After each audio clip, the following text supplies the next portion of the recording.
The English stitch, or skip one, catch three stitch, is an easy, sturdy stitch perfect for your 18th century Italian gown. But it can be kind of confusing, so I prefer to call it the sandwich stitch. Here's why. Take your two pieces you wish to sew together, i.e. the two halves of your sandwich, and place them together so that the lining, aka the bread, is on the outside of the meat, aka the fashion fabric. You now have a sandwich.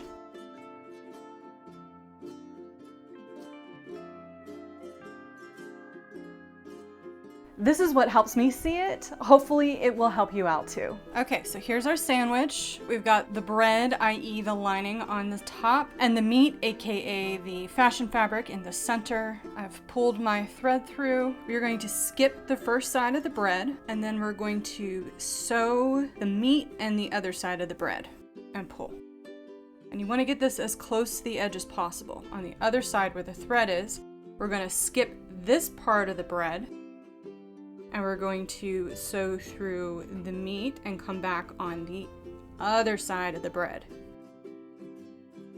So we always want to remember that we're skipping one side of the bread each time.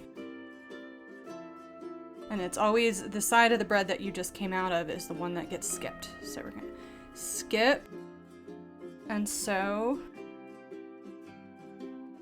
skip, and sew.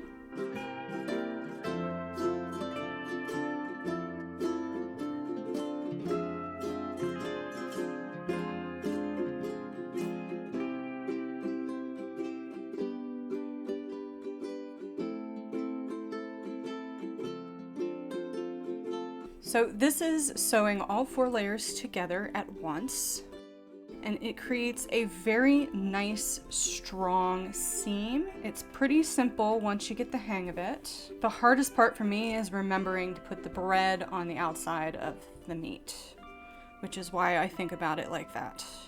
Now this stitch does take a little bit of time. It's definitely not the fastest stitch out there, but it is very strong. And when you finish, you can see it creates a pretty good hold. Here's the inside of my Angelica gown. Here's what the finished stitch looks like on the inside.